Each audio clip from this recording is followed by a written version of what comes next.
How good the public participation was going to be, and I have to say on behalf of myself as mayor and the council and our planning commission, we greatly appreciate the turnout and your time this evening. So with that being said, I do want to say that we do have a few council members and other dignitaries in the audience this evening. I want to recognize them as well.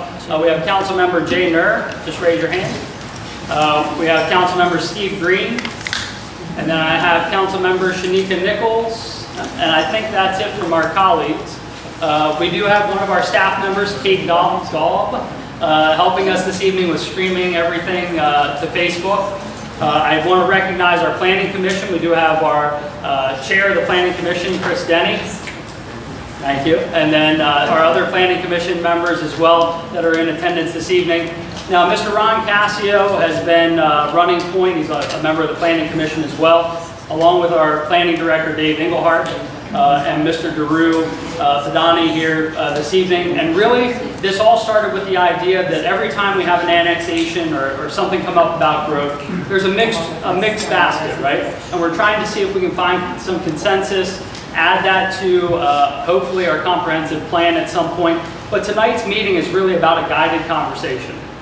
And Mr. Daru has an amazing background, and we're grateful that he's willing to spend his time here with us this evening. And this is part of a multi-phase process as we move forward to hopefully implementing something in our comprehensive plan. I also want to recognize we have our Vice President of the County Commissioners, Mr. Bunting, here this evening.Here are you, sir? He just left. Oh, okay, well, we thank him for stopping in. I don't envy where he's going. We would much rather have him here with us this evening. We also have Commissioner Ted Elder here with us this evening, so thank you. And we want to thank the library staff for hosting us as well. It's an amazing meeting space. It's nice for us to be able to come together. So the way this all started, outside of the context of the growth discussion, we had some ARPA funds, so the American Rescue Plan Act funds, that we were able to devote to this project. So it's been a year-over-year discussion from our planning director to have this added to our budget. We haven't had those available funds. So the council developed a spending plan, and this was part of the initiative that we put forward as something that was very important to the citizens of Berlin, to our growth presently, and to the future. So with that being said, I'm going to get ready and turn it over to Daru. And it's really a guided conversation. So thank you for joining us. Thank you, Daru. I appreciate it. We can give him a better Berlin welcome.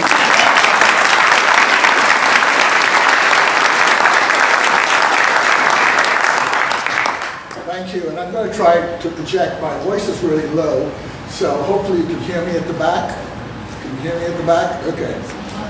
So as Mayor Zach said, this is just the first step in the conversation. And I was here 2 weeks ago, met with several folks, went to a historic commission meeting, met with the planning commission, met with the mayor and a few other folks, and just got a sense of what was happening in Berlin. And then I spent the time here just walking around and documenting the city and just making some up, the town rather, making some observations, and then kind of went back and tried to kind of look at some ideas that I've been working on in the past. And trouble hearing me? Yes. Okay. There's some secret plans. Let me get this. I'll step forward a little bit.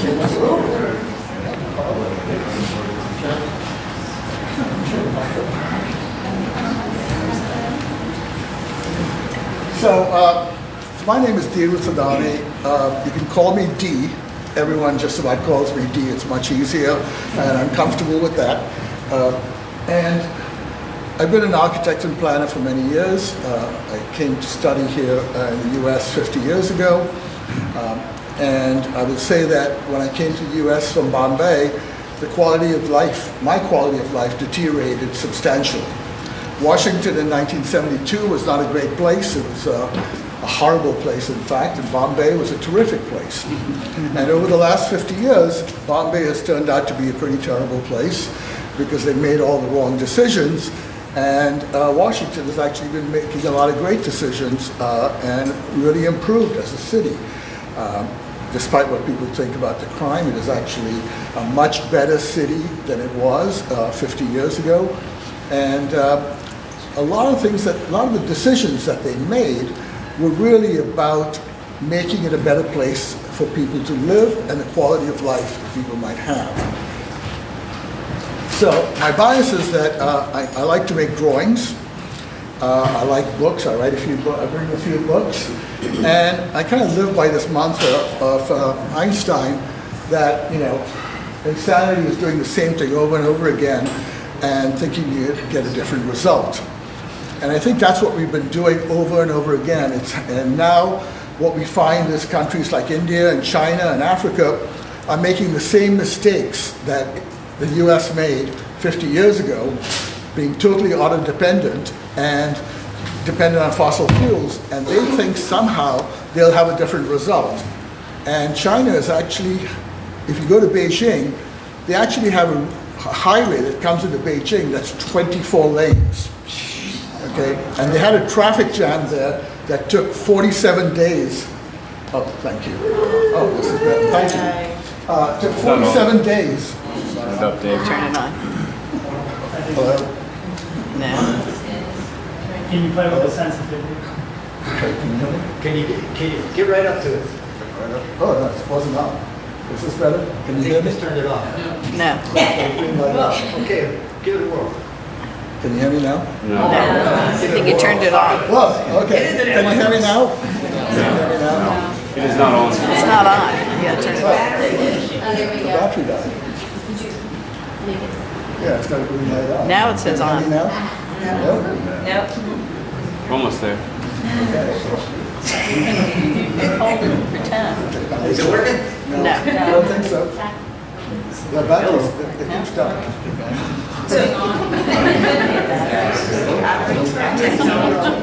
Hello. Hey.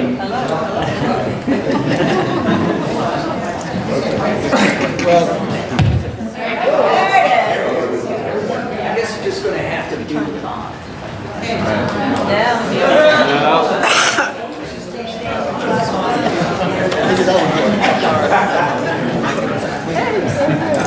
Hey, Jeff. Sorry. work. Anyway, I'll try to continue while we get the microphone working. So, I make a lot of drawings, and that's the way how I record my observations through the various places I go to. So I not only make drawings that are of actual places, but I also make drawings of little cartoons that remind me of certain things so I can then explain them in a simpler way. So this is why I love towns and cities. It's what I really believe is how we actually transfer knowledge and inspire the youth. And I think that's why places that have a range of people, diverse group of people, really make it interesting for young people because they can see who they might want to be. Okay, and that's what I think town life and community is all about. It really helps the future generation learn skills or actually see someone, laying a brick wall and saying, maybe I would like to help, or painting. And that's exactly the way how I learned to draw. Seeing someone else when I was 5 years old, drawing on the street and going up and saying, hey, I'd like to be able to do this. And he gave me a sheet of paper and pencil, and that kind of started my drawing career. Just that act of kindness helped me move, kind of say, okay, I can do this. And it's why we need cultural institutions and why cultural institutions need to be celebrated. Museums, the theater, the arts, all that needs to be celebrated, and small towns are a really great place to nurture that. So, Roger Scruton, who's a philosopher who just passed away, basically talks about beauty. And one of his little books on beauty talks about how it's absolutely essential for us to have beauty in our life and how we know it, it's almost like pornography. You know it when you see it, okay? And then something moves you. You look at something, even it could be a facade, it could be a brick wall, a building, a piece of art, anything, like, the bench on Main Street with the butterfly, or the other bench with the two sisters. you know, something attracts you to that, and it inspires people to say, hey, I want my picture taken there, or something speaks to you when you see that. And that's what's really important with adding beauty. So we've been trained, and now beauty is a bad word in art school, in architecture, everywhere. You can't use the word beauty. My son went to art school, and he could never say, I want to make something beautiful. You know, it had to be a conceptual idea, it had to be, you know, something that kind of came from his mind or whatever. And it was really disappointing to me that they couldn't actually talk about making beauty. So, you know, obviously, which one do you want hanging in your house? You know, the one on the right, of course, will be much more expensive and valuable, just as the one on the left. But my preference would be, you know, to have the one on the left rather than the one on the right, even though I understand the abstraction and the conceptual idea of the one on the right. I don't want to be seeing that every day. So there's beauty, and I've seen this all around town, you know, beauty in nature in different forms. At the farmer's market, when you kind of look at that, those are actually really beautiful things. And you have to, as a young child or a person, marvel at the fact that some of these things can come out of the ground. Okay, and it's an actual act of making something beautiful. Whether, you know, the farmer thinks of it that way or not, it is kind of magical in the end that, you know, you plant a seed and later to kind of sprout something that is edible. There's beauty in nature. And then this kind of combination of nature and architecture together also makes beautiful places.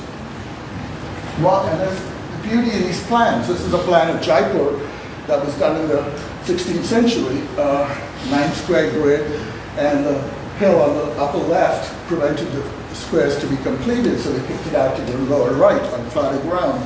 But it was a conceptual idea that made it for a really beautiful city. There's also beauty in infrastructure.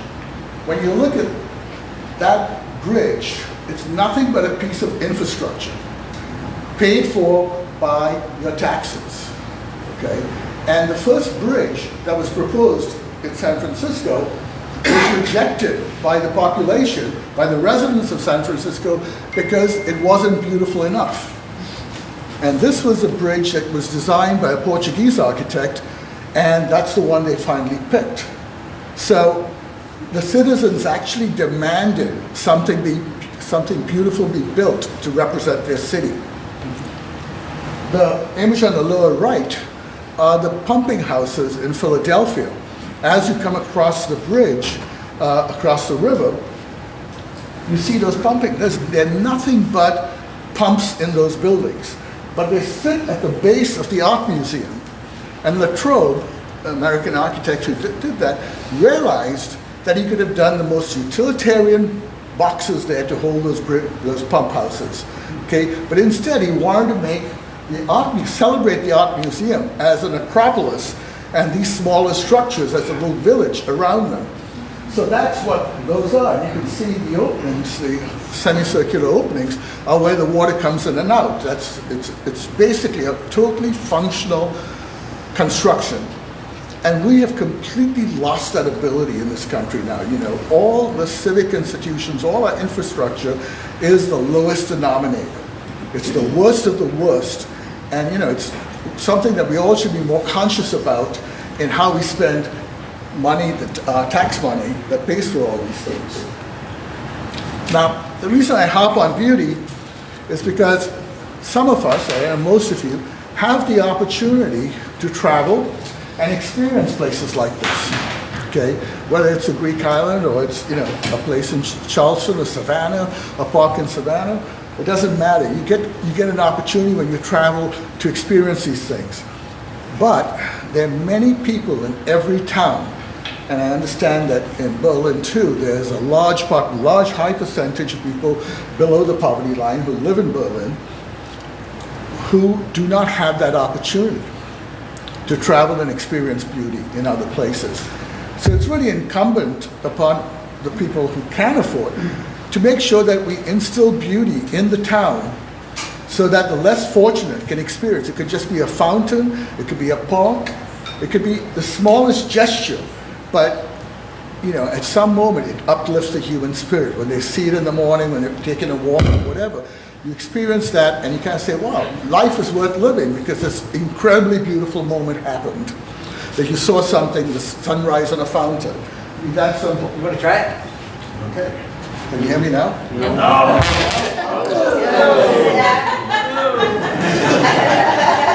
You all right? I'm fine.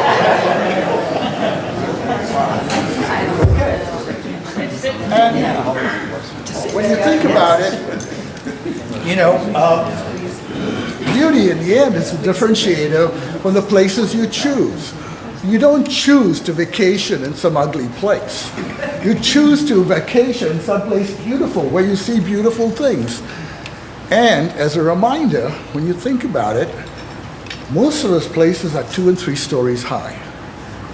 Okay? Most of the places we go to on vacation are 2 or 3 stories high. Maybe for Paris, okay, 8. But you know, generally it's a low rise. You don't, you know, you might go to New York for the culture, or you might go to Beijing and see these crazy buildings, but you don't want to stay. It's that moment of awe, and then you leave because it's not worth staying there. You absolutely, it's an inhumane situation. It's not comfortable. And the places we feel comfortable in are human scaled and low. So when you look around, you know, and one of the things that you'll notice is the buildings that are prominent are usually the civic institutions, not the private realm. And I'll talk a little bit more about that in a little bit. So here we are in Berlin. And I'm going to read, just a little piece I'm going to read so I get this right. So, the town of Berlin has a rich history of agriculture, industry, and transportation. It has unique attributes that are a source of civic pride and should be highlighted and celebrated.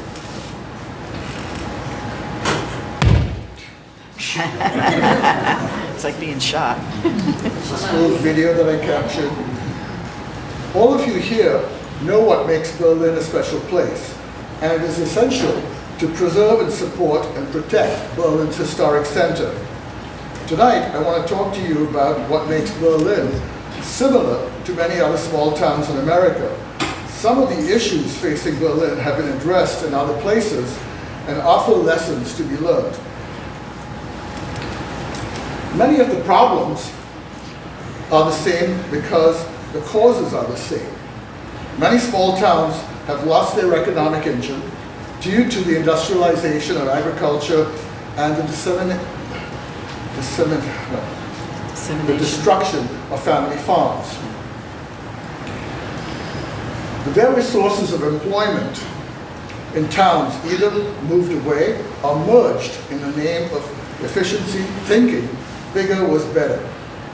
And one of the groups that I belong to strives, one of their taglines is making small possible.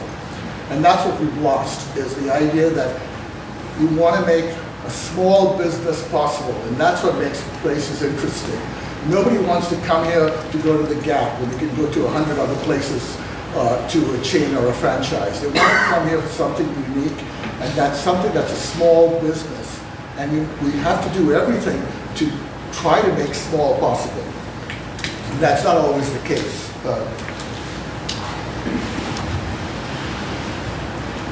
Nearly every town has had to deal with the issue of growth and decline. Single-use zoning separated uses and induced sprawl, development, and led to the disinvestment in town centers. So I would say, with that, throw away your zoning, your current zoning, because zoning has not produced anything in any place worthwhile.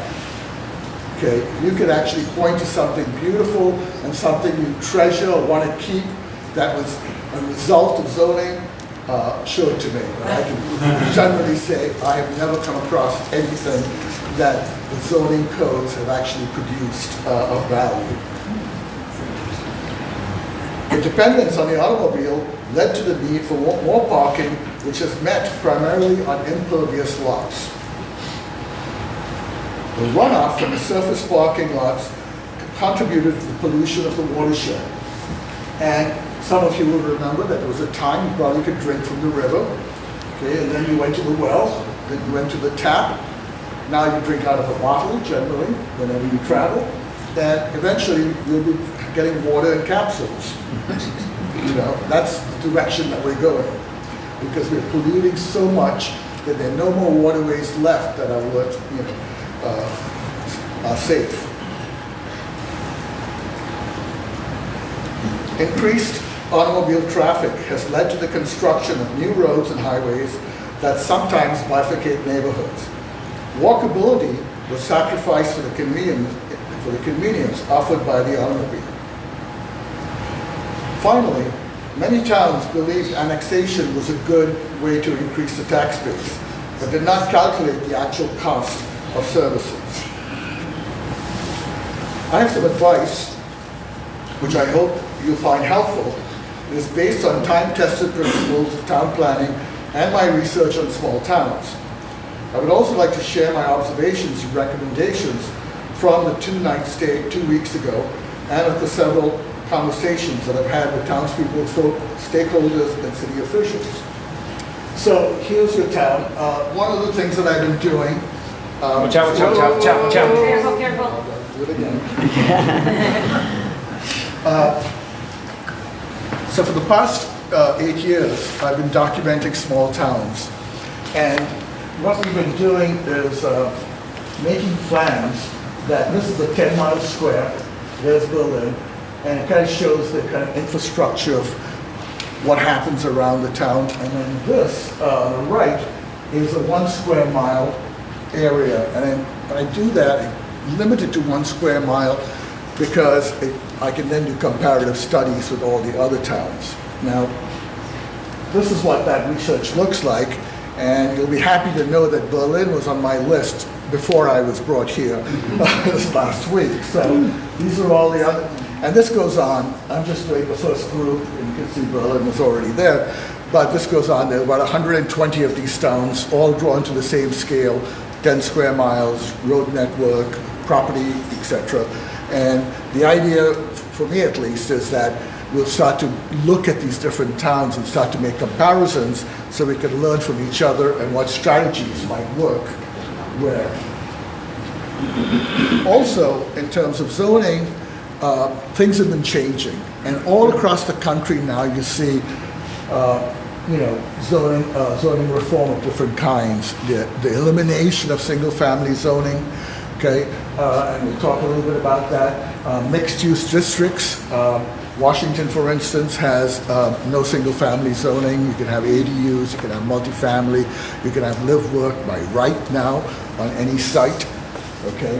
And there are many advantages to this. It's not like it's a fad, but it's happening, it's spreading. There's also a form-based institute, form-based code institute, that is the alternate to the traditional zoning. Traditional zoning tells you what you cannot do. Form-based coding tells you what you must do, where the building must sit, how high it should be, what the morphology, what the form of the building should be, etc. So it's a code that's based on architectural character and context of what's around, as opposed to a two-dimensional guide of what you can build or not build. So there was a time when architects were respected and planners and architects were respected. If you know your history of Washington, the Washington Mall did not extend beyond the Washington Memorial. There was, in L'Enfant's plan for Washington, there was no Jefferson Memorial, there was no Lincoln Memorial. That was all swamp land. And in 1900, a group of architects was commissioned by Macmillan, Senator Macmillan, to make Washington a world-class city. And one of the things they proposed was extending the mall into the swamp in both directions. One to get the Jefferson Memorial on the cross axis, and on the main east-west axis, the Lincoln Memorial. So 5 people went to Congress, 5 architects and planners, and said, this is what we want to do. And they said, sounds like a great idea. And they did it, okay? You couldn't actually ever imagine that ever happening today, okay? That a group of a landscape architect, a sculptor, and a couple of architects could actually wield that much power. But there was a time that did exist. But what did we do? We kind of squandered that primacy that we had in the and the respect that we had. We completely squandered it for a variety of reasons, and pretty much created a kind of sprawling environment.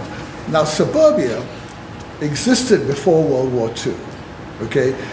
So there was suburban development, but it was suburban development like Forest Hills and Riverside, etc., places all across the country that was serviced by transit.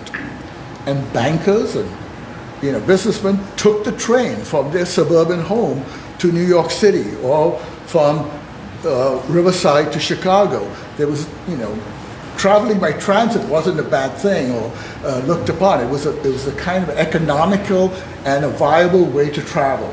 So there was suburban development. So not all suburban development is, is sort of, bad, let's say. But after 1950, after the World War II in the 40s, it completely changed. The kind of suburban development really became a spreadsheet development formula. Okay, the feds were giving money to developers, Levittown, etc., and all the qualities of great places were lost. If you go to Forest Hills, any of those places, they're beautiful places that you would love to live in and hop on the train and get to the closest city. But that's what we made, okay? And we continue to make this at a rapid rate. This could be anywhere. This just happens to be in Colorado, but it could be anywhere. This happens to be outside of New Delhi, okay? It's a different form of sprawl, but it's, mid-rise sprawl. This is outside Beijing, okay? Miles and miles of warehouses for people. Okay, it's just a different scale. We see it right outside. Syntex is building a lot of it. It's just a different scale, but it's happening everywhere across the country, across globally. And today, people are ready to object to whatever you're going to do before they even know what you're going to do. Okay, there's this guy painting the sign, and they don't even know what it is. But that's what it's come down to, because people prefer a fallow piece of ground than having a developer or an architect or anyone saying we're going to build something here of value, because no one believes them. So how do we get there? So this is a quick lesson. 1950, homes moved out to the suburbs, okay, through all the way, and they made pods.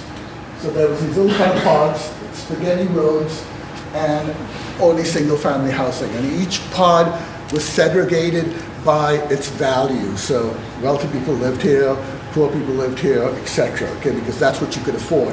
And once you found out where somebody lived, which pod you lived in, you could calculate what their income was, because that's what their mortgage, you could work in reverse and find out. So everyone hung together, okay? Second, in 1960, Victor Gruen designed the shopping mall, and 2 anchors and a kind of internal street.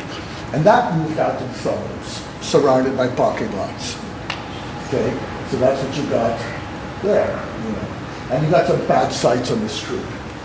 Then in the 70s, the regulations for education changed, for schools, and it killed all the neighborhood schools, because all of a sudden schools were demanding, the regulations said you needed X amount of green space and play fields for children. So you couldn't have that in the city, so schools moved out. Okay? And then finally, by 1980, the office park was invented. So you place these kind of collection of office buildings next to the highway somewhere. Okay?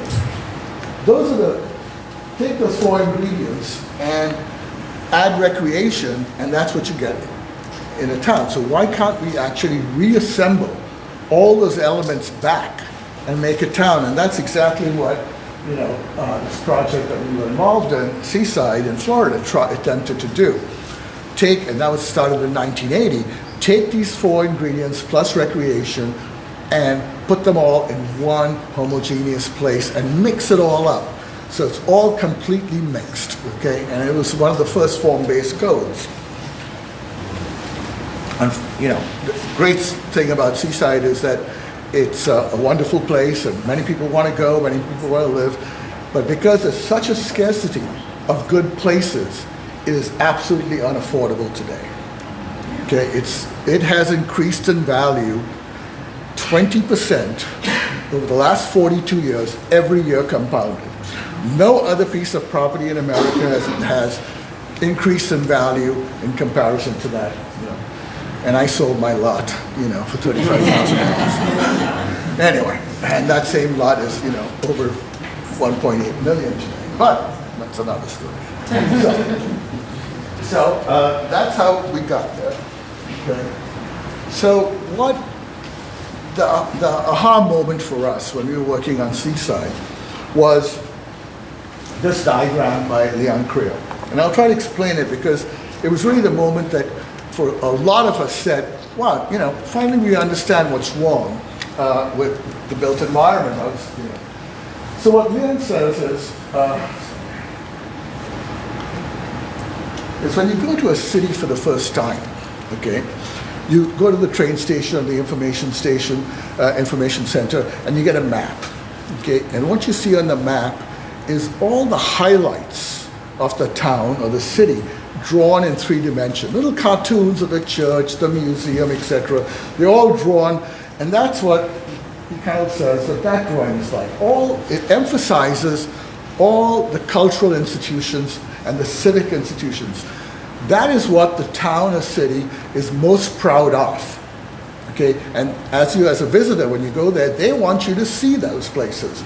They want to say, look, we're so proud of our train station or our museum or our churches, etc. These are the places you must visit. The other realm is the private realm, which on the map is drawn quiet. Not to say it's bad architecture or it's just drawn quietly, because that's the private realm. So towns and cities are made up of 2 realms, the public realm and the private realm. And, sorry, my fingers keep. So this is the private realm. Okay, this is land owned in the private sector. This is land or buildings owned in the public sector. And they are more honorific, they should be celebrated, okay? And that's why, churches, banks, railroad stations, city halls, etc., are much more exuberant. Okay? And when you put those 2 things together, you get the true town or the true city. Okay? In there. Now, one of the things you'll notice is that there's spaces that are left out in front of those honorific buildings. Not everything is filled in. Okay? And those are the public rooms. Those are the outdoor rooms that belong to everybody. And they're usually connected to civic institutions or places of, that folks are very proud of.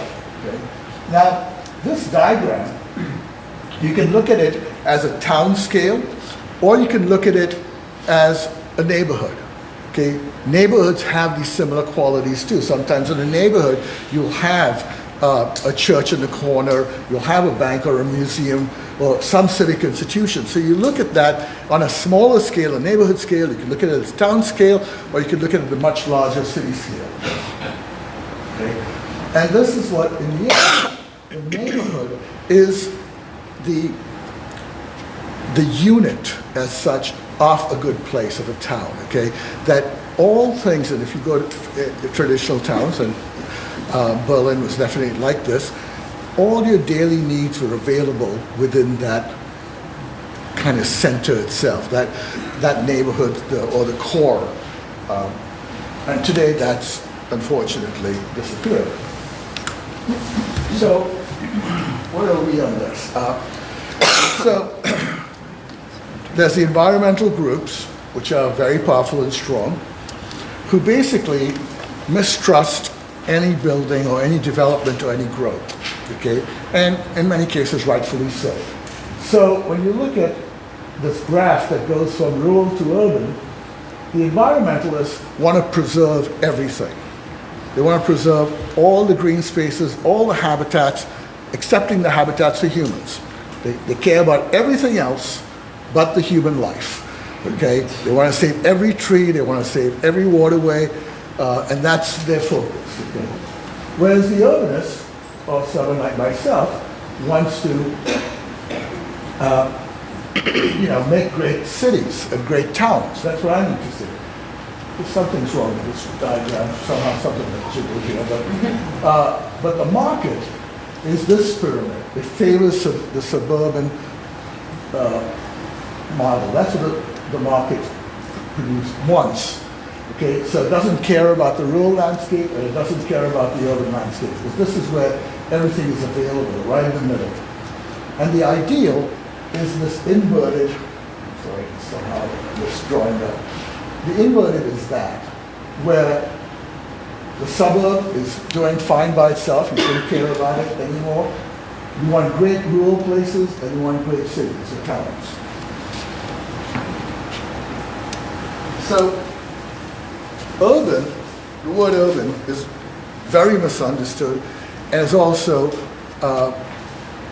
sort of almost a bad word, right? And we say urban and everybody says, oh no, crime, this, that, okay?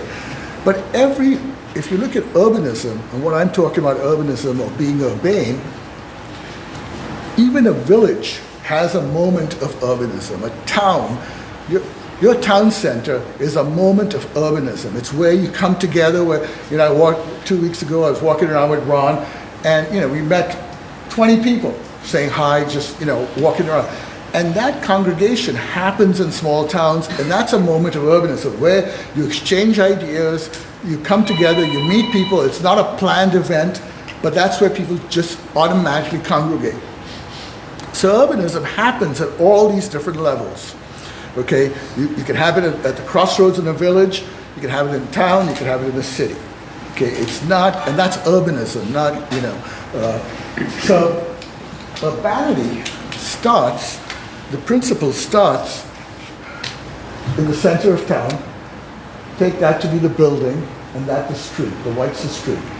When the building is right up, tight to the street, okay, it's more urban. Okay, buildings on either side, okay, and you can experience that, you see that in your town, okay. And then, as you move a little bit out, okay, you get the side yard, where you might get a parking lot on the side, and that also you see in Berlin, in the town.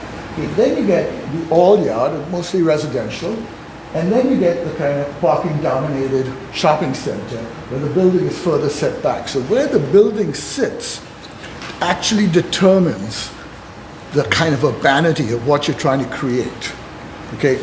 And zoning doesn't deal with that, okay? It lets you put the building, it has setbacks, but you can move it around quite freely if your site's big enough, okay? So that's what form-based codes deals with specifically.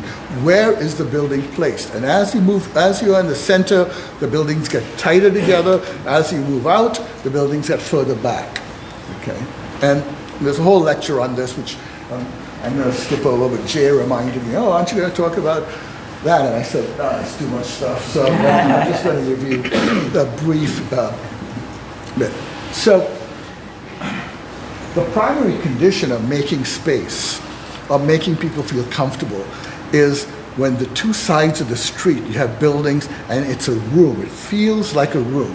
You get walls on either side, okay? And that's what makes you most comfortable in towns, in the center of town, because you are enclosed in this space, and you see that very clearly in this image. Okay, it's a room. It's about one high, one wide. Okay, that's the kind of proportion, and that's in most cases the most comfortable. And sometimes, it could be 5 stories high and 50 feet wide. That also works. Okay. And you see that here. Okay, and it's innately beautiful. You feel comfortable there. It's the materials, it's the use of natural materials, it's scales, okay? And you can say, hey, I might not want to live there, but it's still beautiful, okay? It's a nice place to walk around and experience. Okay? The other thing about urbanism is that all your daily needs need to be served in walking distance. And that's going to become more and more important as gasoline and things become more expensive, okay? You all do know that we're running out of oil. Maybe not in all your lifetimes, but definitely in your children's lifetime. And I'll also talk about electric cars for you, Ron. So, we need to have all these things in close proximity, and zoning doesn't let us do that because it segregates everything. And what we have found, zoning was a product when you didn't want to slaughter a house next to your house. Okay, so what you want to control is not the use, but the emissions. It's perfectly fine to have something, any business next to you as long as you can control the emissions, the noise, the gas, the smell. Okay, it doesn't have to be 10 miles out of town, and today all that's very possible. Okay. One other thing is the demographics. Okay, so we are building the wrong type of housing, and we continue to build the wrong type of housing. Okay, two things I want to point out. One is that almost 60% of America today is single or two-person households who don't need a 3-bedroom house. Okay, and developers. I have friends who own houses and they haven't been upstairs because they can't afford to furnish it or, need it. But that's what the market is offering them. Okay? So many of you find yourself in that situation. But that's where we are, okay? 60%. So we have to start thinking about the demographics and not the Ozzie and Harriet model, okay? Because that is only 8% where one person works, okay? The father works, the mother works, and the other person stays home, okay? That is 8% of America today. Okay, these two numbers add up to 7.9. So mom stay at home is 6.3, dad stays at home is 1.6. And married couple with children, only 21% of America constitutes that. Okay, it's pretty amazing. Nobody wants to recognize this because, of course, think this doesn't happen, right? I don't know anyone, but it's true. When you actually look at the demographics, so we need to be thinking about that 1 or 2 person household, okay? And that's where the shortage, the tremendous shortage is, okay, is in that category, okay? So it's not the big house or the large mansion anymore. The other reality is that the EPA did a study. There are enough houses in America today, over 2,400 square feet, to meet the demand for the next 50 years. Over 2,400 square feet, okay, which is what that kind of target line that used to be the kind of what developers were hitting for, 2,400 square feet. There's enough product out there, so we don't actually have to build a single house that big anymore. The demand for 800 square foot units is 47% of the market, and the supply is 2%. Okay, so it's no point wasting materials and energy and all that building big houses, because that's not the future, and that's not the market either. So one of the things that several communities, this is for Macon, Georgia, was a set of guidelines on pre-approved houses. The city hired us to do a series of pre-approved houses on vacant lots.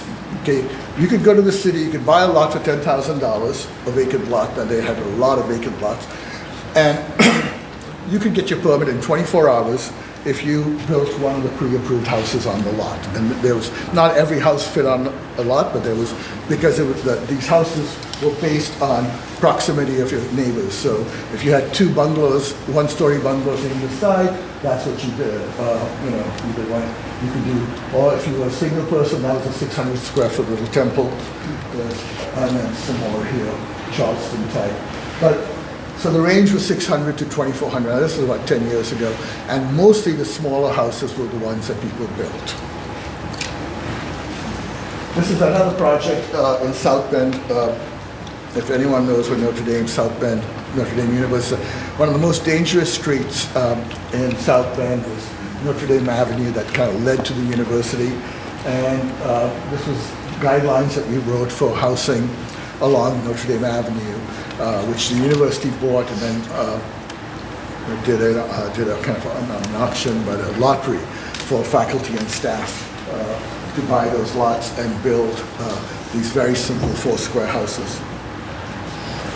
And then, of course, there's the ADUs that could be over garages, but that's where the demand is for those smaller units, okay?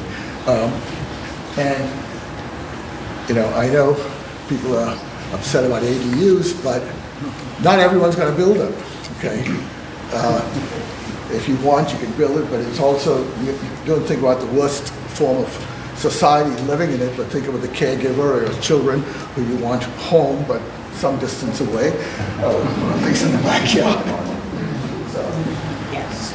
And then there's live work. And this is why this is happening. Live work is now becoming a matter of right. It should not be the privilege of one person. You know that the president lives in the live work unit, right? Okay. And live work units, there are multiple forms of live work units where you can live within the unit, you can live behind the unit, the retail, you can live above. There's a variety of different ways to do it.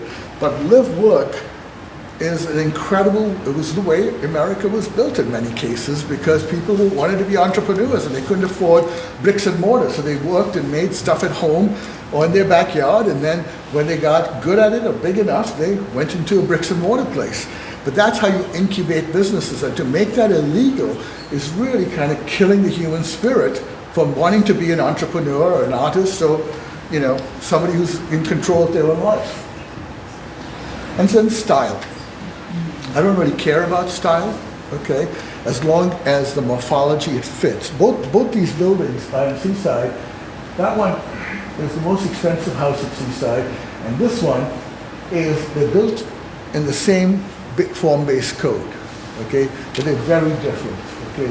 The code allows you this variety of style without, but they all act a certain way, in the sense that they all align on the street and they all have the same massing, so on the street they all look appropriate next to each other. This is also a very expensive house, the one on the left, but hasn't sold. The one on the right is done by Robert Stern and just shooting up in value. So the other thing we believe in is that this is the worst misallocation of public funds, and we really have to stop that. Part of the research that I've been doing is also looking at roads and types.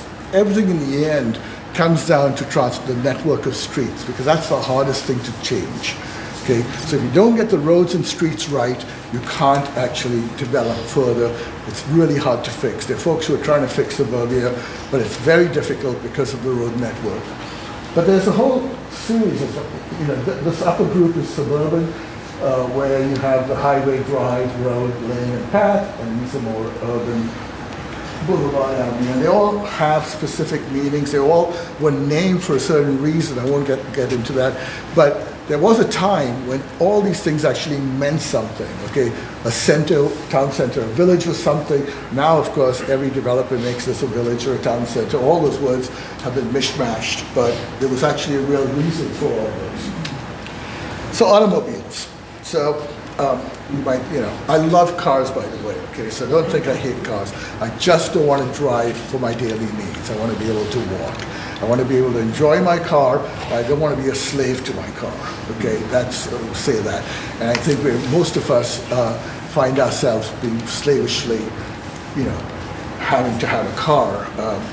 But I'll tell you some things about the car.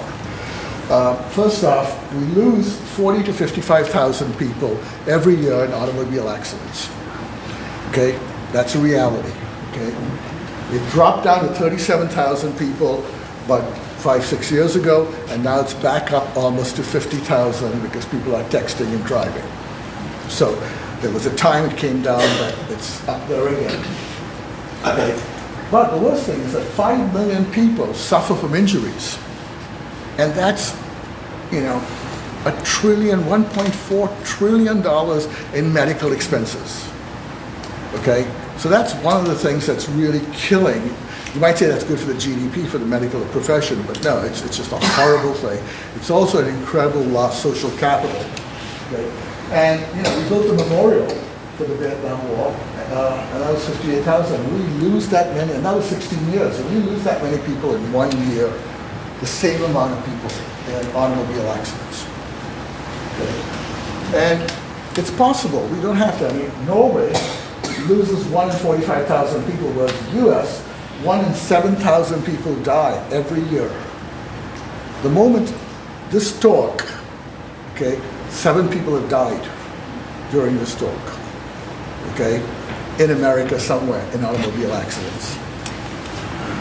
And we're running, if that's the Earth, the fuel tank of Earth, where you think you can drill as much as you want, it's reached that halfway point. We're on the down slide, and we're consuming oil at a much faster rate than we were going up to that point, to the middle point, and it's much more expensive to extract that oil from the ground and much more dangerous environmentally and economically. The other thing is you cannot have a walkable community if you allow people to speed.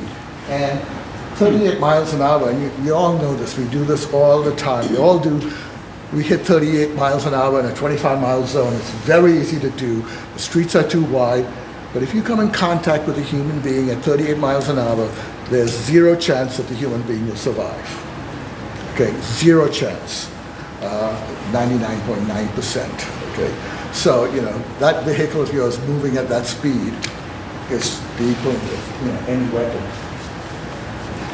So, roads, and that's why one of the things why we're so interested in roads and road widths, etc. This was a study done on American streets. And what it shows you, it's a little hard to grasp, but it's the number of accidents per year per mile. Okay.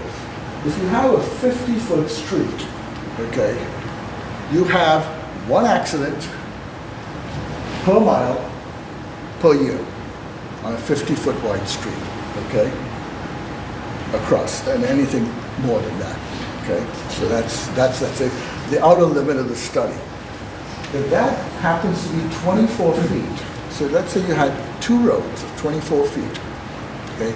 The 24-foot road, 24-foot wide road is 50 times safer than the 50-foot road. So you can have two skinny roads, okay, and you're still 25 times safer than building a 50. So road widening is the worst thing that you can do, okay? Look for an opportunity to build a second route, etc., or put transit in, but do not widen roads. That doesn't really help. That's the number one kind of danger. The other thing about street networks is that you don't have a very good street network in Berlin, but and the reason why you don't is this, okay? And most other towns, okay, most later American towns were built on the grid. When you have a block, like in South Bend, the block is 1,000 feet by 1,000 feet, right? There's only two ways to get from point A to point B, okay? That way and that way. When you break that block up into four, like in Macon, Georgia, the blocks are like 450 feet. You now have 8 ways to get from point A to point B, okay? Because if there's an accident on the road, you can turn right, then left, okay, negotiate your way around.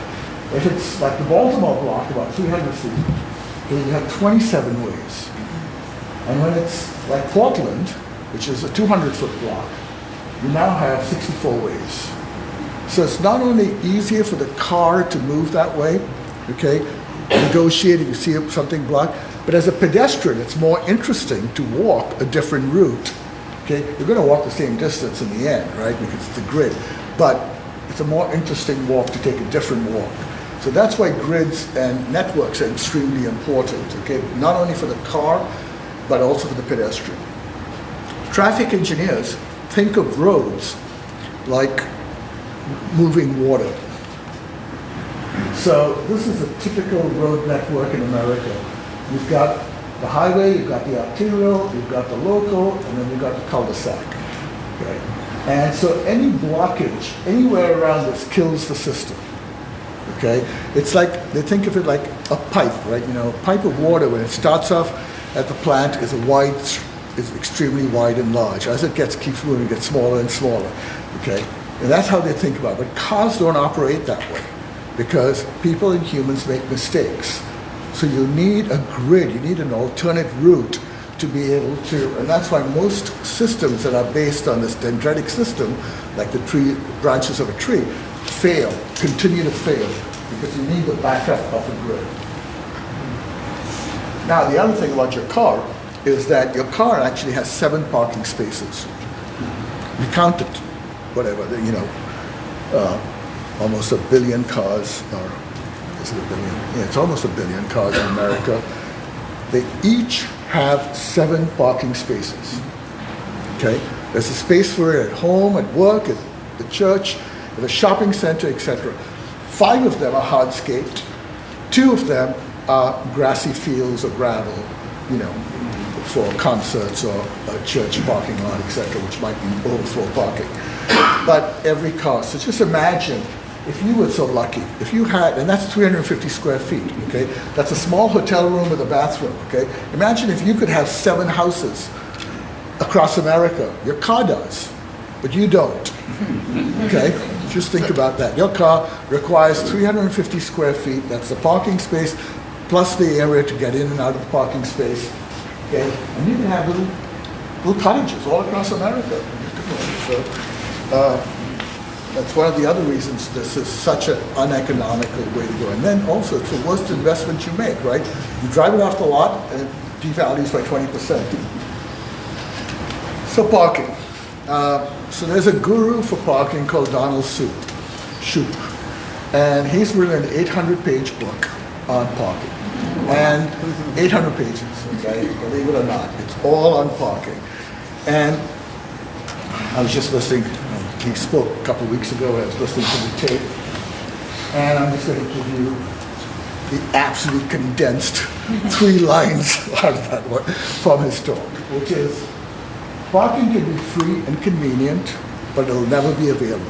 And I understood it from this parking study that was done in 2018, that a lot of people complained in town that the staff and the workers in the shops were using all the parking spaces in town because it's free, and so it's convenient.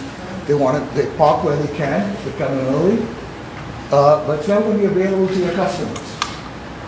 Okay, it can be free and available outside of town somewhere, but it's not convenient.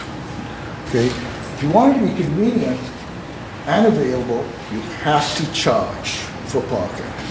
Okay, and this theory that parking is going to kill your customer base, etc., is phooey, okay? Every condition, okay? Seaside's had to charge $15 a space. $15, that was crazy. It's not $15 a day, whether you were there for an hour or for the whole day. It was still $15, okay? And sales went up in one of the stores by $1 million.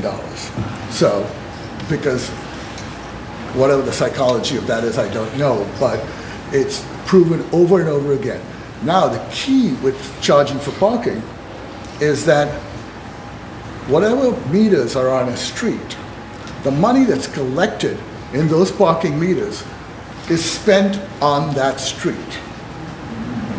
Okay? So for businesses and business owners, you get better lighting, you get trees if that's what you want, you get flower boxes, all those things that you would like to have in your town, on your commercial street, gets fed back to you with the money that's collected on the parking meters. And look at Pasadena, has been doing this for the last 12 years, and it's been an incredible success.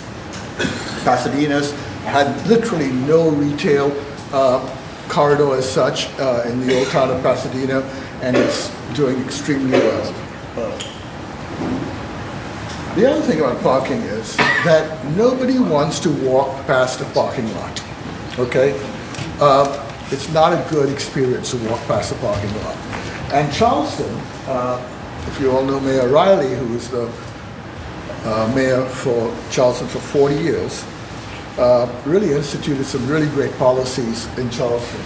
And one of them was that all off-street parking should not be visible from the public realm. Okay, so this is right across from St. Philip's Church. That's the surface parking lot, and it has a wall with bushes in it and trees. Okay, it's winter time, so you can see the cars. But when that all grows up, you won't see those cars at all. That's right in the heart of, and then every parking structure is designed to be converted to a residential unit. Okay, so it's all flat floor, and the ramp is a separate piece. So the ramp is not integrated into, so these are all parking structures. Okay, those buildings. They all can be converted at some later point to residential, because when they get transit in a more robust transit system, you won't actually have that much need for parking. So, two of your streets in town, Washington and Fifth Street, the idea that you have to have parallel parking is absolutely essential. On every place that you can put parallel parking, you should put parallel parking.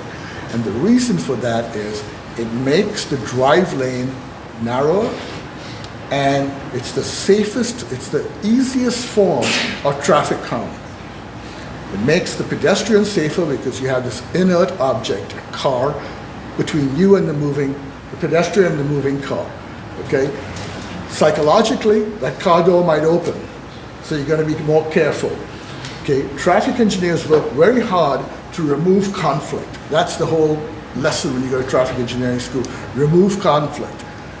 So you can't have a tree on the corner, for instance, okay, because it's an object that won't let you see. By putting conflict in, you actually make the place safer because you have to be more attentive, okay? So the idea of a parallel parked car is the easiest form of traffic calming. So I would suggest that, a study be done and look at every street where you can get parallel parking in, because that will make all the streets much safer. It will reduce the speed, and actually you want an average speed of 13 to 15 miles an hour in the core, okay? That's the kind of reaction time if somebody runs across the street or something. That's a reaction time that anybody can respond to, okay? When you're going fast, the distance, all that stuff. But it's, so you want a traffic calm without those horrible speed bumps. Okay, the speed bumps just get people to hate each other.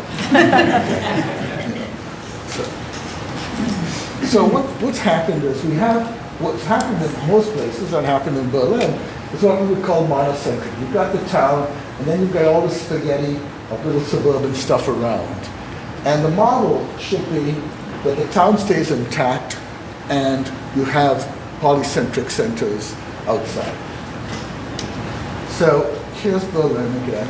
And, I just mapped a 5-minute walk area from the center, okay? Not as a crow flies, but actually looking at the various streets, and then a 10-minute walk area is outside line, okay? So this is the core, and that's the part that is really should be the most walkable, and also could have more density. So Ron had mentioned this idea of building a green wall around Berlin, which I thought was a terrific idea. That if you had to build a double row of alley trees all the way around the edges of Berlin, it would be an 8-mile walk or a bike track that you could go across and travel around. And then, they do wonderful things for the environment because, as you know, we inhale what trees exhale. So,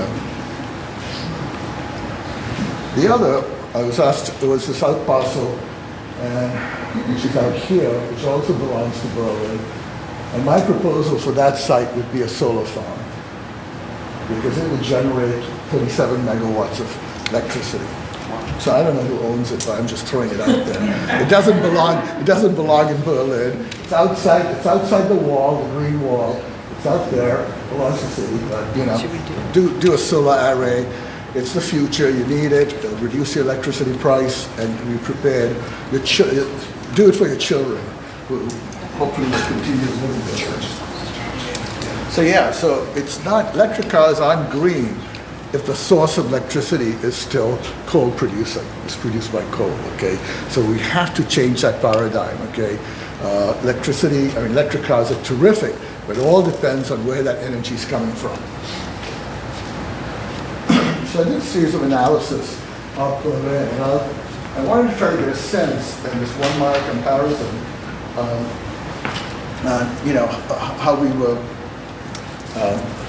how this town compared with other places. So sort of a little esoteric, but this is just all the roadways, the curb to curb dimension.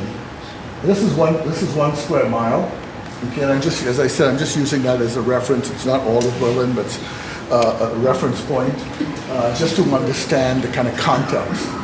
So 8% of that 1 square mile is impervious roadway, and that includes 4.9, which is on-street parking currently. Okay. Then if you take the include the parallel parking, that's another, sorry, this is within the code area, it actually shows up in red, all the areas, it's hard to see, but it's in there. Then we have the actual full right-of-way, it's about 63. So the roadways, all the roadways, is about 10% of the 1 square mile. Okay. Some of these things are important because in the future, when we start looking at parking lots, one of the things you'd want to do is turn those parking lots from impervious to pervious material. Okay, it could be rougher, it could be gravel, it could be a cementitious gravel, it could be permeable asphalt, something that's harder to drive on, but for parking and water goes through. Okay, because you want to have as much impervious surface as possible to prevent flooding, and also to much better way to clean the water in the aquifer than putting it down the storm drain. So then we looked at all the impervious surfaces off-street parking. We just thought everybody has off-street parking, it seems. So every house has a driveway, those are the things shown in red. So we looked at 1 square mile, and you can see all the parking areas. And that right now is 5.6%. Okay, all that could be impervious. It doesn't have to be hardscape. And then there's some other basketball courts and things like that. There was a small percentage. The building footprints constituted about 9%. All the red is building footprints. And then we put it all together, impervious is about 25%, which is pretty good. I mean, it's much less than most places. So what that tells me is you can actually have more density, more buildings, because that's a very, very low number. Okay.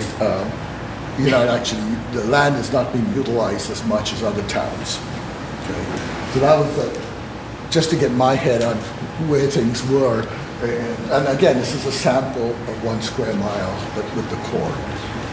Then we looked at all the vacant lots that weren't built on.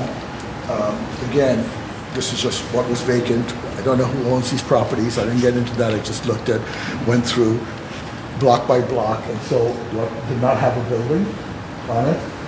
So there's about 55 acres available. But then the potential underutilized land is much greater. Okay, so these are lots that could actually have a lot more density on them. Okay, another 130 acres. Okay, that doesn't mean that they will happen. It's just saying there's a potential that you could actually densify those that are underutilized. Okay? And these are the parks that you currently have, which is very low, only 5%. And then these are the potential park, the other areas. So again, there's some overlap, taking some of those vacant properties and saying, suppose they turn into parks.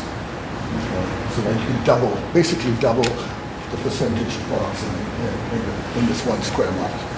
Okay, so it was just an analysis to see where you were in comparison to other towns, etc. Okay, to show that there is potential for more growth within the city.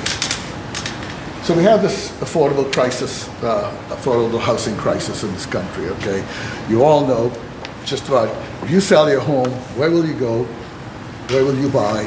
We all can, see that it's the housing prices have just gone through astronomically through the roof all across the country, and it's also because the products that are out there are not the products we want. They're much bigger in most cases than what we want or need.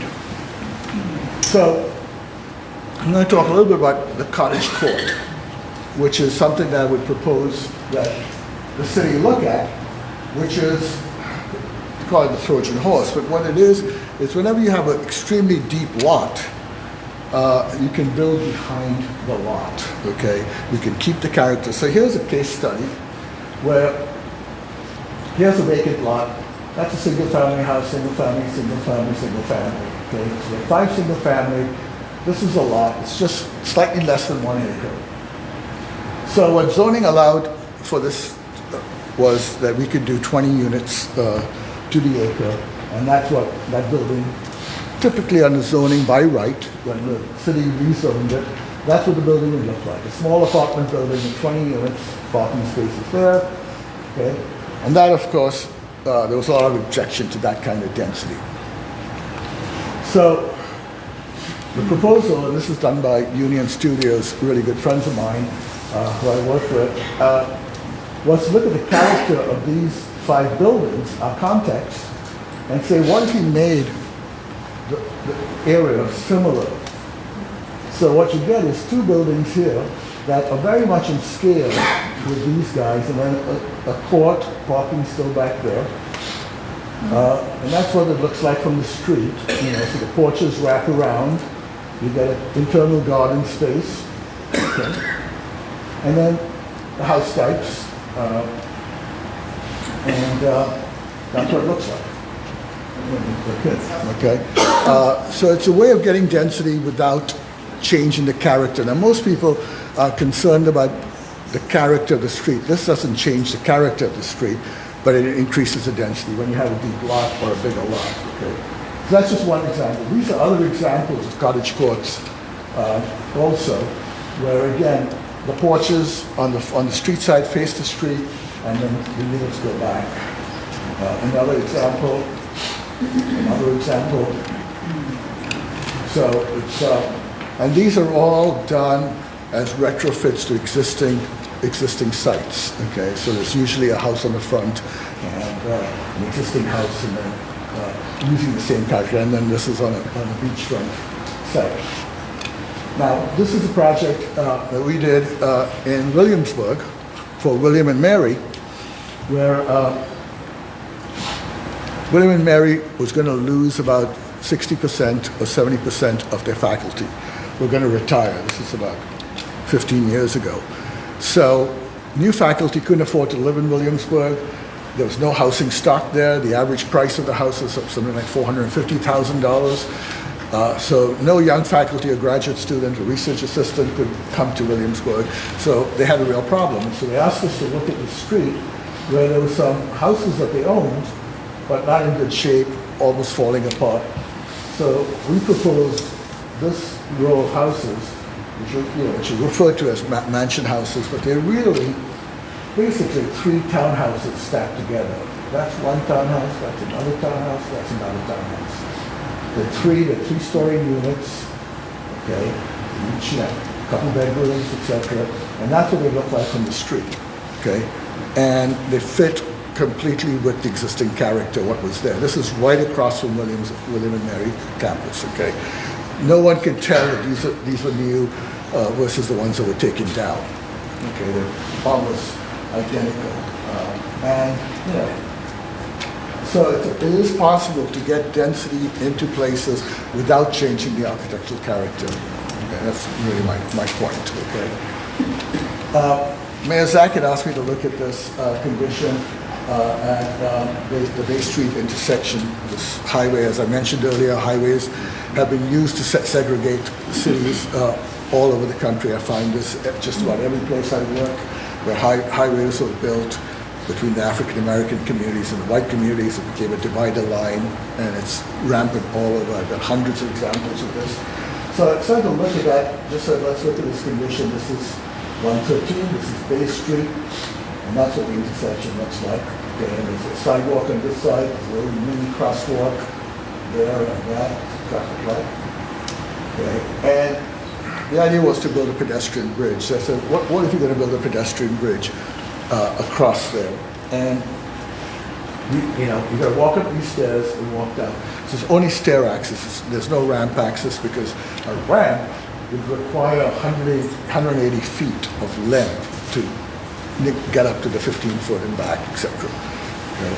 So, and I personally am against pedestrian bridges. Okay, I don't think they ever work, and it's also inhuman to make somebody walk up, 15, 20 feet and walk across in the sun, etc. The only place they work is in Las Vegas, because they're escalators. Okay, so that's the only place I've seen pedestrian bridges work. Okay.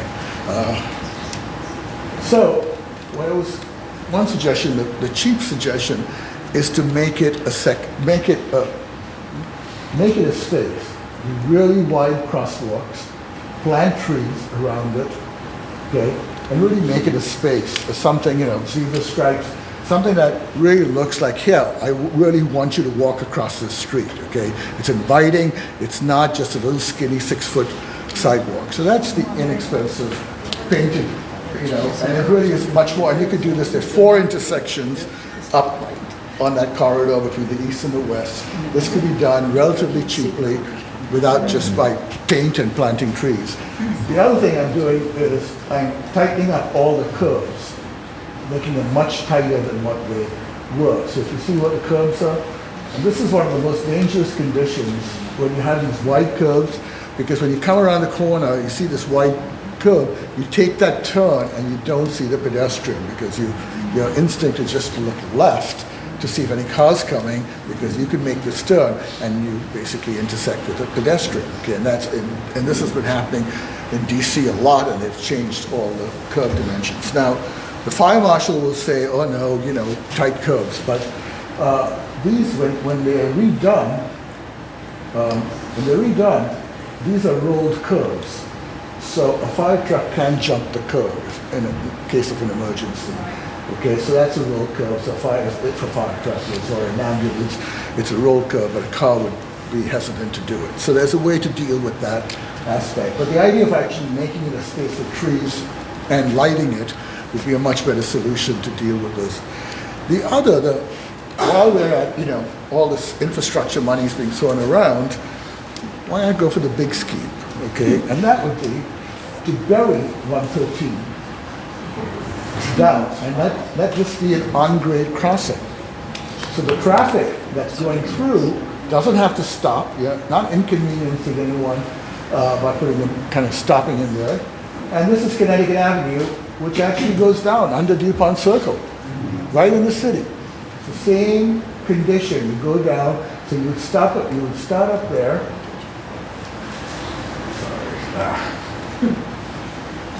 These are too close, my fingers are too big. You'd start up there, you'd ramp down, and you'd ramp up again, okay? And infrastructure money is available for these kind of projects because, one, it's a racial issue. You're connecting 2 sides. So there are a lot of amends that are being made by the Department of Transportation. 2, it's landscape. There's money for that available. So there's a variety of different ways to, approach this. And then here's Connecticut Avenue. This is what it looks like from DuPont Circle, the bridge. But there it is. It's 1,600 feet long, going down right there and coming up there. And that's DuPont Circle. Okay. Business improvement districts. Just about every place needs a business improvement district, okay, where all the merchants belong. They are members. Every merchant within this area of this core belongs to the business improvement district, and there's a 1% tax on the sales tax that is sent back to the city. Okay, sorry. And then Maryland already, I don't know whether you have this, but Maryland already allows for an art district to have a 1% tax. So I don't know whether you guys have applied for that or not, but Our taxes go down, our district, like the amount of tax money we can collect off of certain activities is reduced in our entertainment district. okay. So, but bids have been very successful at managing events, managing the decorations, etc. And there's a kind of harmony in what gets done at different festivals, and the city is not paying for it. It comes out of the bids budget, so it's not taxed to the city. Vacant lot tax. So the way this works is if you have a vacant lot and it's really contributing to the blight, it's not being used, someone's going to come cut the grass, etc. There's a higher tax for vacant lots. Okay, maybe unpopular, but it's one way to get people to either sell or build on their property. So properties are lying vacant and fallow. Okay. These are 2 properties in Lexington where we do a lot of work, and Here was a parking lot that was for the school, which was almost never used. So we deemed it as lighted condition. And there's another lot there, and then here's the proposal to slip a building in there, and then do a linear park along the parking lot, so it was a screen, so it was actually available to the public. So that's the other option. With what I'm saying is, if you have a vacant lot, you maintain it as a public park with open access for everyone. Okay, so almost at the end. Thank you for all your patience and my inability to control this thing back and forth. But as I started off earlier saying that the neighborhood is the building block of any town or city, and that's what you want to kind of preserve these neighborhoods and make sure that each one of them maintains its identity and also starts to have the various things that you need for daily life.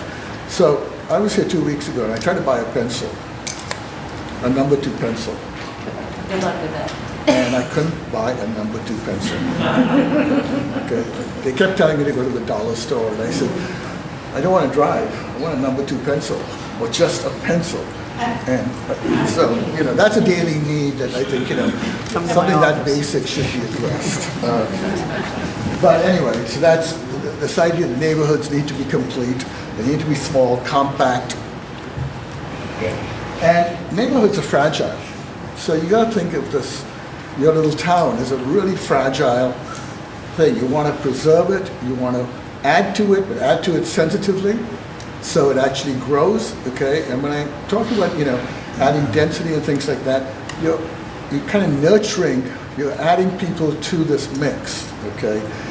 And it's helping the tax base, you're building, and you're bringing, yes, in many cases, you're bringing your people in, but that richness is going to help the town, okay? You got to see diversity as a positive and not as a negative. So, poor decisions like running a highway through your neighborhoods, can crack the egg there, right? Can destroy what you've been building.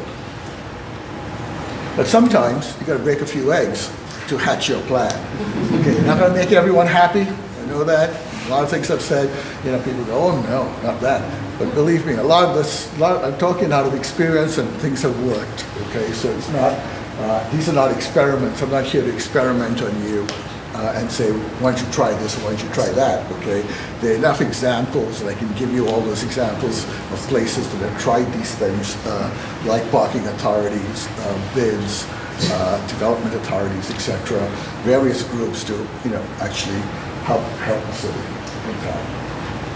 And then finally, if you do this correctly, you create value, because in the end, urban design, planning, all of this is about creating value that will last on. And places that people love stay on. Okay, there's a remarkable, Jay and I were talking earlier, one of my students, friends, students, were you my student? Long time ago. We were talking earlier about, it's amazing how you preserve so much of Berlin.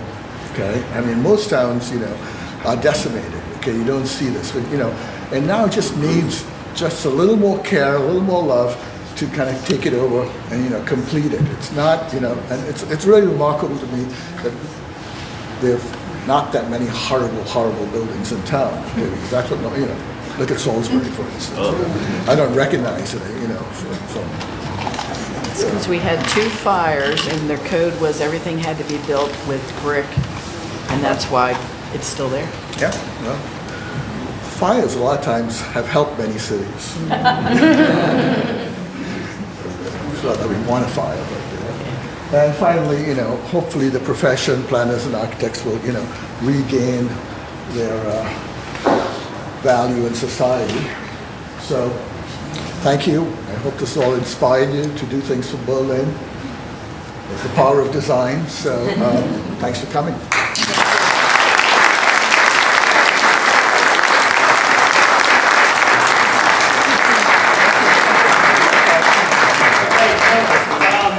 What we'll do is we also have some time for Drew to take some questions.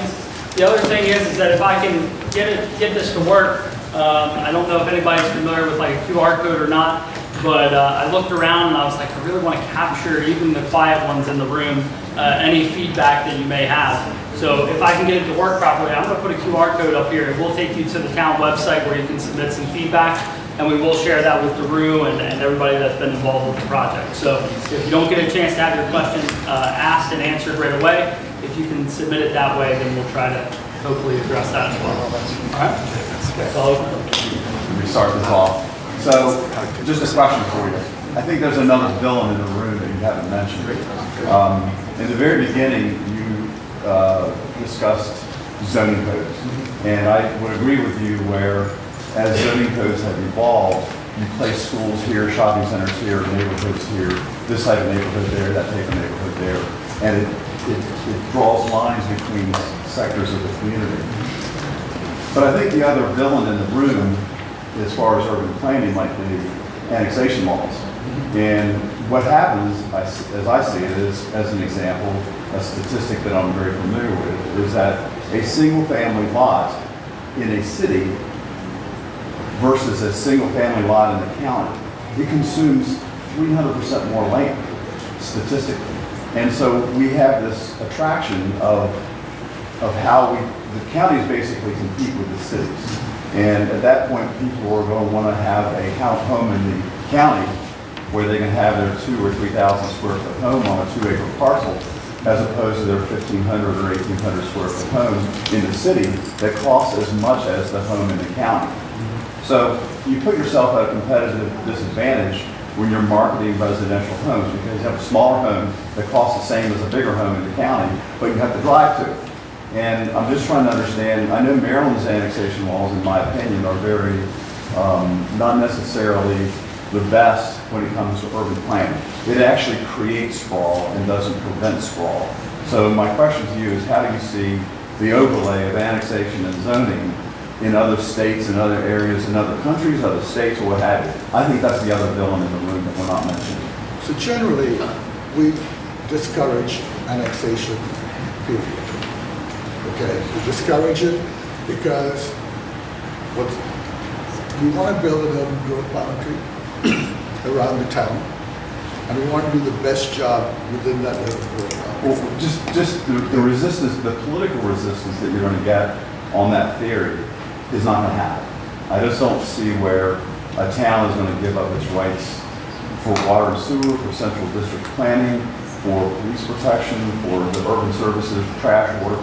You've got to be able to generate the income to deliver those services. I mean, the government's job is to deliver governmental services in the most efficient form possible. With that said, I don't think you're going to get it. A lot of people move out in the county because they don't want to pay taxes. They don't want to pay city taxes. So that's where the annexation law is a villain in a way, because it encourages people to move out in the county where the taxes are less.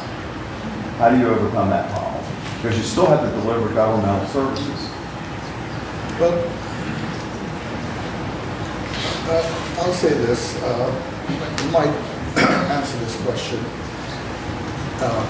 in another way. If a family can do with one car as opposed to two, okay?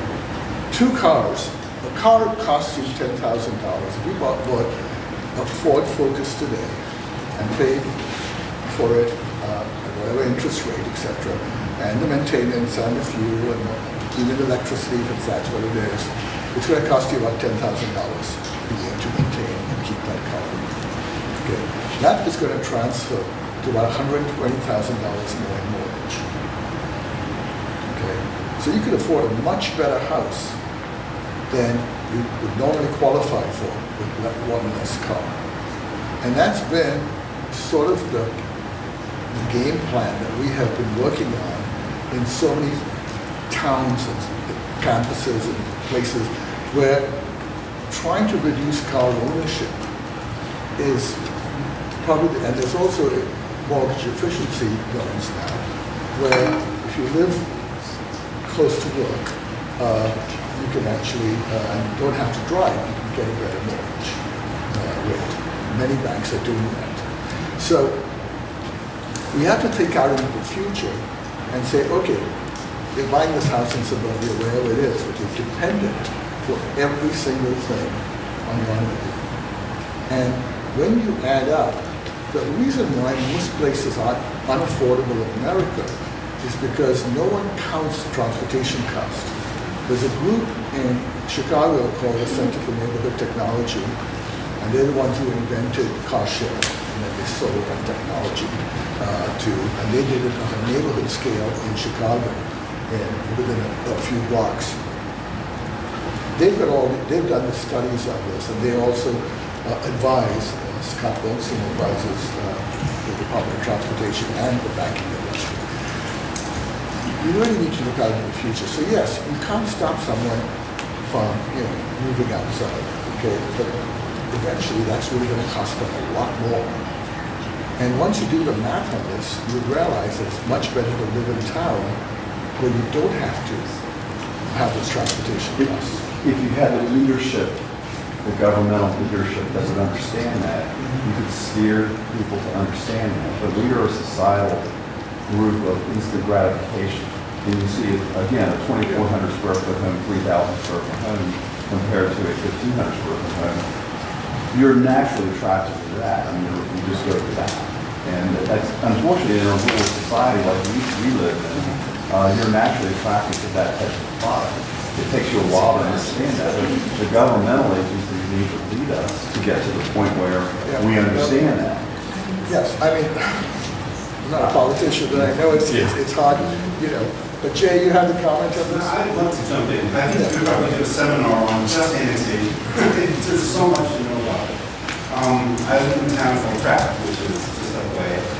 Trapp, as you know, 300 people altogether, just annexed 900 acres, not just, it's 20 years ago, and now is planning a 2,500 unit development in a town of 300. Nightmare situation, for both the county and for the town, people in town, and it was the annexation that really enabled it. And the real problem with the annexation, as it turns out, is that the county and the cities were not working together. And that's a real problem here, because it turns out in the county in Maryland, the only thing that you can actually control annexation with is the comprehensive sewer and water. That's the only kind of leverage that you have to be able to control it. So for a long time, I've been talking about Talbot County, Dorchester County, and other things about trying to get comprehensive plans that would also allow annexation agreements to have some kind of additional teeth in it that would actually say, for instance, the county can't transfer land unless the city, they agree to certain terms of the city. And these things get very complicated. I don't even want to get into all that, but all I can say is it has a catastrophic, disastrous situation in Trapp. Now the town basically is overridden by development and not at all the same place that it used to be, so people are leaving. So that's a kind of an example of how not to do it. And there are other places that have done it very well. So, but Maryland is not particularly like those situations, and there's very little teeth. So I think the real approach that you should be taking is regionally, working between the county and the city. I know there's a lot of animosity, but until these things are worked out, I don't think you're going to have a solution for annexation. That's my thanks. Question for you. I was thinking in terms of like when you have that the crosswalk you're talking about, I quite get the quite visualize between 113 and Bay Street what you have pictured out there. I saw the graphic, but I couldn't quite. So one option is that you keep the grade crossing as it is. Okay. So nothing's changed in terms of the grade at all. But you've added larger crosswalks, graphically, more black and white huge stripes.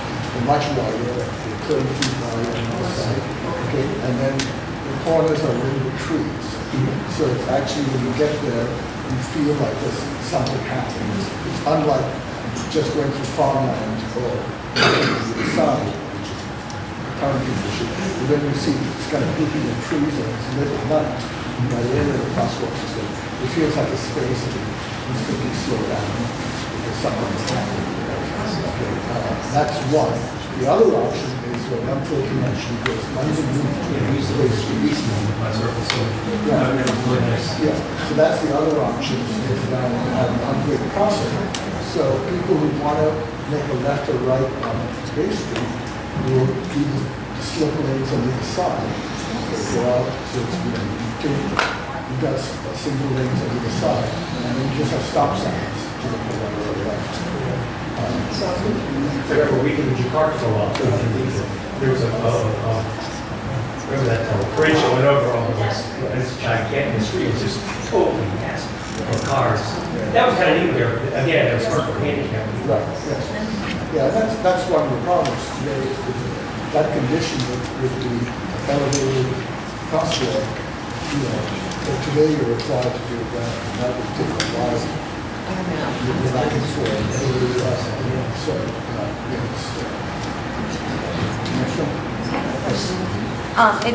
It's kind of a segue. 113 in that area is a bad flood zone. So I don't even know that you could do an underpass. Would an overpass do the same exact result? I mean, I realize it's different, but I'm pretty sure there's just water under there. Cars going over pretty close, that's never a good condition. Yeah. It's never a condition that you'd say, I like that underpass. No, it's a great idea, but I know that for a fact that that's a flood zone, and then the other trouble area by the hospital, that intersection by Blue Line, that could use the same concept, it would be amazing. But again, that one's higher ground. That right there is a total flood zone. Recently there was one down in Washington, area, the Capitol, also in a flood zone. And they have pumps that deal with it. Okay. So there's a way to deal with that, because and Barcelona has done it along their waterfront, so that now you can walk to the beach. Previously, 40 years ago, there was a highway between the city and the beach, and now they've buried the highway completely, so you can walk on the grade right to the beach. So it's not something. I mean, these are expensive projects, but, Right. but it is possible to do it, and if it helps the condition, a particular condition that you never would have done. We're correcting a lot of those conditions now. And Atlanta, by the way, is building, the same conditions as Atlanta. Yeah. They built 75 right to the city to separate all the sea water from the city. And there's a 27-acre lid going over 75 to be turned into a park. And that's underway right now. Again, just to resolve this issue of separating the two communities, east and west. So and it's kind of a unifying park. It's a park that we use by both sides, and we really move freely between the two areas. I just didn't know if you could do it in an area that floods. That just gets more expensive, yeah. Money. A lot of these places, these towns that have these problems, like what she's saying, you can't go underground, they do a lot of roundabouts. Yeah. And you find roundabouts and senior complexes, slow the traffic down. Roundabouts are another way of dealing with it. It's cheaper. Yes. Yeah, that's definitely, an option. People aren't used to roundabouts in this country. Yes, they're very effective, yeah. Well, that is your problem. They're the smartest thing you've ever created on the earth. No, they're not bad. They are incredible. Roundabouts. Go to Barcelona. There's a ton of them in Florida. Go to Mill Street. Go anywhere except So it really depends on your. That's what I mean, I'm used to the Georgetown area, even. That's the long travel. Accidents. Yeah, I've got one there. Just You going said in. a vacant lot tax. How do you determine the vacant lot size? I mean, is there a specific way of doing that? Well, no, it's not the size as much as it's proximity to the core. So, I mean, as you get outside. And that wouldn't be the same as a ready to serve. We have a ready to serve fee that would be the sometimes people have access to water and sewer. But vacant lot charge used to be a charge that was stated. Yeah, so, we want people to build, we want the town to fill.